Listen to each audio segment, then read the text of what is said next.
ఈ రోజు నేను మీకు చదివి వినిపిస్తున్న కథ ఇష్టమైన చోటు. రచన జొన్నలగడ్డ రామలక్ష్మి గారు. ఇక కథలోకి వెళ్ళిపోదాం. రంగాపురం గొప్ప యాత్రాస్థలం. అక్కడ పరమశివుడికి గొప్ప ఆలయం ఉంది. అందమైన ఉద్యానవనం ఉంది.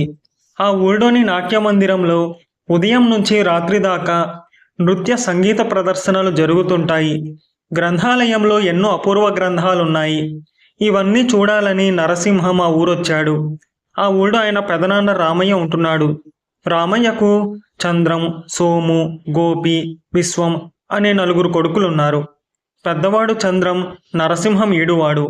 నలుగురు అన్నదమ్ములు నరసింహం రాకకు ఎంతో సంతోషించి ఊరంతా తిప్పి విశేషాలన్నీ స్వయంగా చూపారు.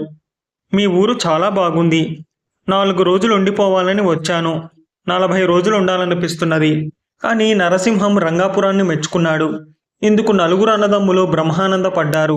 అయితే వాళ్ళంతటితో ఊరుకోక అన్నింటిలోకి నరసింహానికి బాగా నచ్చినదేమిటో చెప్పమని నొక్కి నొక్కి అడిగారు. అప్పుడు నరసింహం, మనకే చోటు ఇష్టంగా ఉంటుందో అక్కడ ఎక్కువసేపు ఉండగలుగుతాం. నిజం చెప్పాలంటే ఒక్కొక్కసారి మనకిష్టమైన చోటు మనకే తెలియదు. మీరు నలుగురు 4 రోజుల పాటు ఈ 4 చోట్లలోనూ గడిపి రండి. ఎక్కడ ఎక్కువసేపు ఉండగలిగితే అదే మీకిష్టమైన చోటు. మీకిష్టమైన చోటు తెలిసాక నేను నా విషయం చెబుతాను అన్నాడు. ఈ సూచన అన్నదమ్ములకు నచ్చింది. వాళ్ళు 4 రోజుల పాటు 4 చోట్లలోనూ గడిపి వచ్చారు. అప్పుడు వాళ్లకు ఒక విషయం తెలిసి వచ్చింది. తమకు నచ్చిన చోటే కాక మిగతా చోట్ల కూడా ఆకర్షణ ఉంది. తమకు నచ్చమనుకున్న ప్రాంతాల్లో కూడా వాళ్ళు అనుకున్న దానికంటే ఎక్కువసేపు ఉండగలిగారు. ఇది విన్న నరసింహం వాళ్లతో, చూశారా, మీరు అనవసరంగా భ్రమలో ఉన్నారు. ఏ స్థలానికైనా ఏదో గొప్పతనం ఉంటుంది. విశాల హృదయం ఉంటే అన్నీ మీకు నచ్చుతాయి అన్నాడు. ఈ సమాధానం అన్నదమ్ముల్లో ఎవరికీ నచ్చలేదు. వాడు ఏకకంఠంతో, అలా తప్పించుకునేందుకు వీలు లేదు.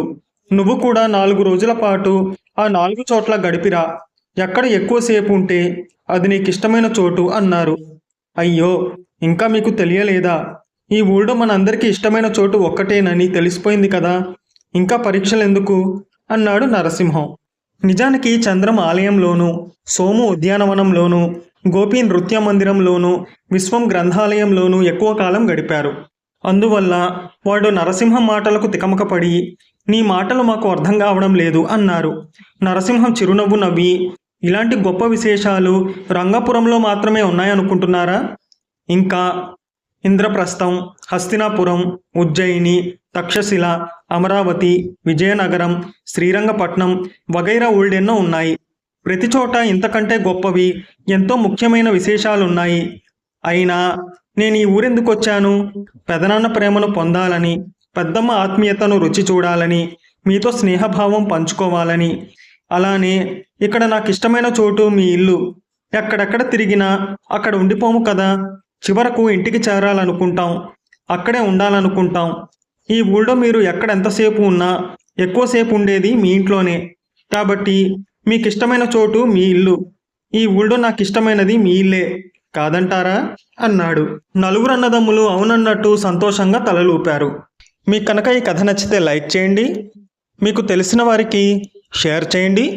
మీ విలువైన అభిప్రాయాన్ని తప్పకుండా కామెంట్ చేయండి. నా ఛానల్ని సబ్స్క్రైబ్ చేసుకోండి. పక్కనున్న బెల్ బటన్ని యాక్టివేట్ చేసుకోండి. నేను పెట్టే కొత్త వీడియోస్ మీకు నోటిఫికేషన్ రూపంలో వస్తాయి.